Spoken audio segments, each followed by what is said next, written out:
ముంబైలో మునుపెన్నడూ చూడని విధంగా కని విరి ఎరుగని రీతిలో 4 ఎకరాల 60 సెంట్లు ఏకంగా 3,500 కోట్ల రూపాయలకి అమ్ముడుపోయినట్లుగా కొన్ని వార్తలు వస్తున్నటువంటి నేపథ్యంలో అసలు ముంబైలో 4 ఎకరాల 60 సెంట్లు అంత ధర పలకడానికి గల ప్రధాన కారణం ఏంటి, అసలు ఏం జరిగింది అనేది మనం పూర్తి స్థాయిలో విశ్లేషణ చేసుకున్నాం. ప్రస్తుతం మనతో పాటున్నారు ప్రముఖ సామాజికవేత్త, ప్రముఖ రాజకీయ విశ్లేషకులు కృష్ణకుమారి గారు. వారితో మాట్లాడదాం. ఇప్పుడు నమస్తే.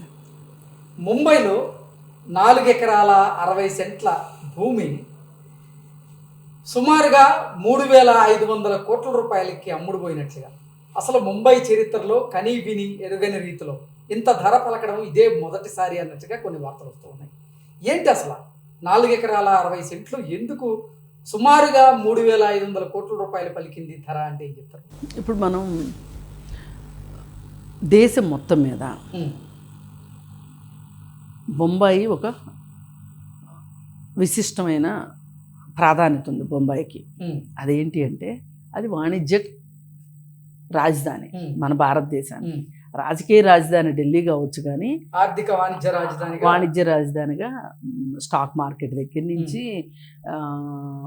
ఈ దేశంలో బాగా డబ్బులు ఉన్న వాళ్ళందరూ కూడా బొంబాయిలోనే తిష్ట వేస్తారు. అట్లాగే టెర్రరిస్టులు కూడా అక్కడే తిష్ట వేస్తారు, స్మగ్లర్స్ కూడా అక్కడే తిష్ట వేస్తారు, ఇక అన్నీ అక్కడే ఉంటాయి. అయితే దానికి ఇంకొక డిసడ్వాంటేజ్ ఏంటంటే, ఇప్పుడు ఇంత ఉన్నప్పుడు అదే ల్యాండ్ ఉందనుకోండి, ఇప్పుడు హైదరాబాద్కు ఉన్న ల్యాండ్ ఉందనుకోండి, ఉన్నంత ల్యాండ్ బొంబాయికి ఉందనుకోండి, ఇంత రేటు పలకదు.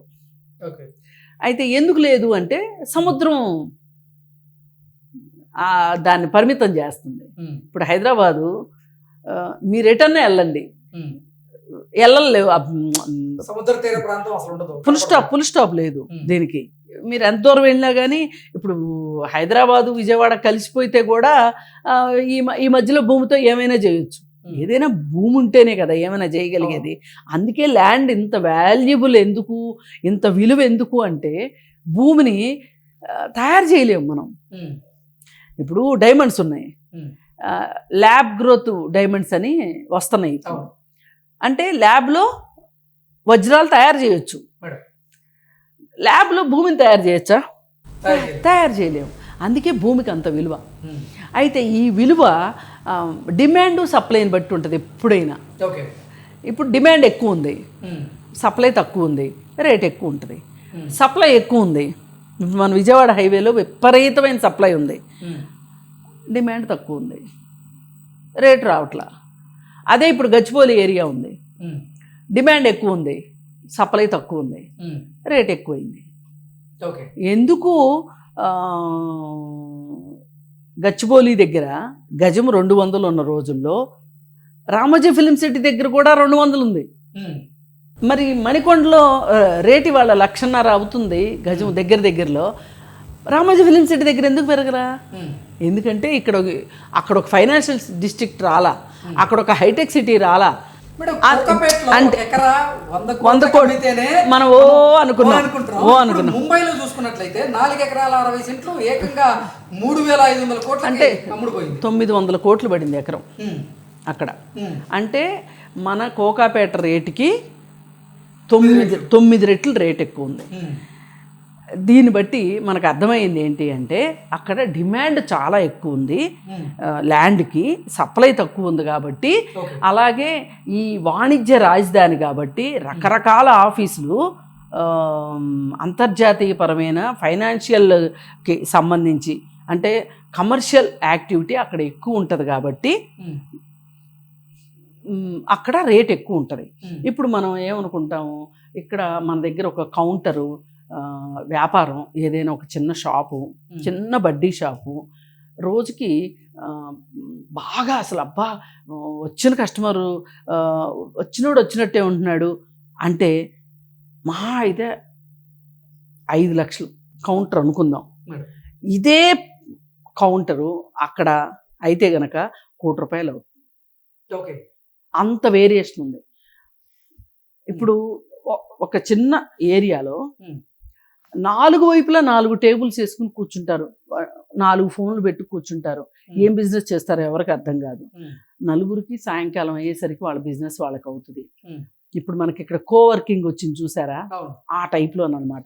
అంటే గతంలో అసలు ముంబైతో పోలిస్తే హైదరాబాద్ లోనే ఈ రియల్ ఎస్టేట్ రంగం కొంచెం లేదు, బలంగా ఉందని ఎప్పుడూ లేదు. అసలు బాంబే తోటి కంపారిజన్ లేదంట. అసలు ఏ ప్లేస్ కి కంపారిజన్ లేదు, బాంబేకి ఢిల్లీకి కంపారిజన్ లేదు. కాకపోతే రియల్ ఎస్టేట్ మార్కెట్ అంటే ముంబై అంటారు. ముంబై అసలు ఫస్ట్ అపార్ట్మెంట్లు ఎక్కడ కట్టారు? బొంబాయిలోనే కట్టారు. ఏదైనా ఇక్కడ ఒకటే రీజను, బొంబాయి మట్టిలో ఏమీ లేదు, బొంబాయి భూమిలోనే భూమి సప్లైలోనే ఉంది ఇదంతా. అందుకని ఇది కోవిడ్ తర్వాత కూడా అసలు ముంబైని మించిపోలేదా హైదరాబాద్ రియల్ ఎస్టేట్ రంగంలో? ఇప్పుడు ఈ రోజుకినండి 25,000లో 2 బెడ్రూమ్ అపార్ట్మెంట్ మనకి హార్ట్ లో దొరుకుతుంది.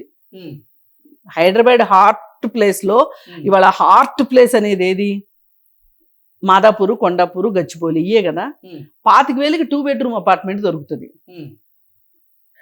Residential apartment.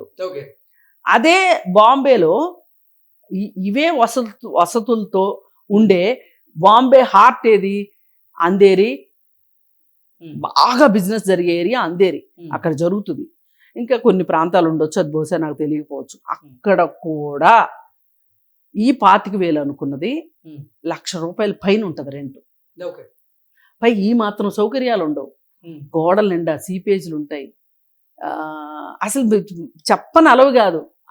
అసలు ఇక్కడ మనం ఎందుకు బొంబాయిలో ఉంటున్నాము అనిపించేటట్లు ఉంటది బాంబే. ఇంతకీ 4 ఎకరాల 60 సెంట్లు కొనింది ఎవరు అంటే ఆర్బీఐ కొన్నది. ఎందుకు కొన్నదంటే గవర్నమెంట్ ఆర్బీఐ చేత కొనిపించి. మహారాష్ట్ర గవర్నమెంట్. ఆర్బీఐ ఎవరి చేతుల్లో ఉంటుందండి? కేంద్ర ప్రభుత్వం చేతుల్లో ఉంటుంది.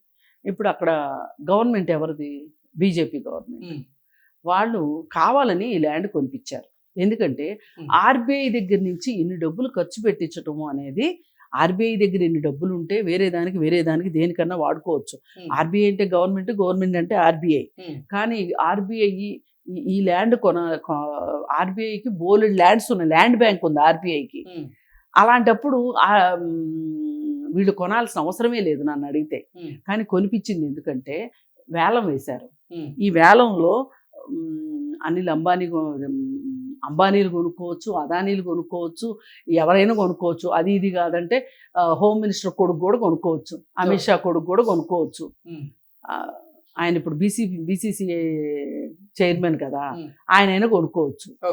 కానీ ఆర్బీఐ చేత ఎందుకు కొనిపించారు అంటే ఆర్బీఐ దగ్గర డబ్బులు ఉన్నాయి, ఆర్బీఐ తోటి ఖర్చు పెట్టించాలి. ప్రైవేట్ వ్యక్తులతో ఖర్చు పెట్టించడం. ప్రైవేట్ వ్యక్తులు ఎవరు కూడా ఈ రేటుకి కొనరు. ఇప్పుడు ఒక్కొక్కసారి అండి ఎల్ఐసి చేత కొన్ని షేర్లు కొనిపిస్తూ ఉంటారు. ఎందుకు కొనిపిస్తారు ఎల్ఐసి చేత? ఎల్ఐసి మునిగిపోతే అడిగేవాడు లేడు, వ్యక్తులు కాదు. అవే షేర్లు నిజంగా అంత మంచి షేర్లే అయితే గనక అంబానీ ఎందుకు కొనడు, అదానీ ఎందుకు కొనడు? మీకు బోల్డ్ మంది ఉన్నారు కదా బిజినెస్ పీపుల్, వాళ్ళు ఎందుకు కొనరు? ఆ మధ్య నాకు కరెక్ట్గా గుర్తు రావట్లేదు కానీ ఆ షేర్ వాల్యూ దడాలమని పడిపోయింది. అసలు ఎల్ఐసికి ఏం అవసరం? షేర్లు కొనాల్సిన అవసరం ఏంటి? ఎందుకు కొన్నట్టు? కొనిపిస్తున్నారు ఇట్లా. ఇప్పుడు మనం చేత ఈ 3,500 కోట్లు పెట్టి 4.5 ఎకరా కొనించడం వెనక కారణం ఏంటి? ఇదే. ఇప్పుడు ప్రైవేట్ వ్యక్తులు ఎవరు కొనరు. ఇప్పుడు లోకల్ గవర్నమెంట్ కి డబ్బులు వస్తాయి, మహారాష్ట్ర గవర్నమెంట్ కి డబ్బులు వస్తాయి. ఇప్పుడు మహారాష్ట్ర గవర్నమెంట్ పరిస్థితి అంత బాగులేదు, ఇవాళ ఫైనాన్షియల్ గా బాగులేదు, గవర్నమెంట్ పరిస్థితి బాగాలేదు. అందుకని చెప్పి వాళ్ళకి ఆదాయం కల్పించాలి. కాబట్టి ఇప్పుడు మన హెచ్ఎండి ఎందుకు వేలం వేస్తుంది? ఇక్కడ డబ్బులు ఆదాయం కోసమే కదా. ముంబై మహానగర అభివృద్ధి ఏదో ఉంటుంది, సంస్థ ఉంటుంది, వాళ్ళు వేలం వేశారు. ఇప్పుడు వేలం వేస్తే ఆర్బీఐ వాళ్ళు కొన్నారు. దీనికి 208 కోట్ల స్టాంప్ డ్యూటీ కట్టాల్సి వచ్చింది. 208 కోట్లు ప్రభుత్వానికి ఆదాయం. అదొక ఆదాయం. అంటే ఎవరు పాడుకున్నా వచ్చేదనుకో. మామూలు వ్యక్తులైతే ఇంత పాట పాడరు. ఆర్బీఐ కాబట్టే పాడగలిగింది. ఇది ఒక రకంగా ఆర్బీఐ విషయంలో మైలురాయి అనుకోండి.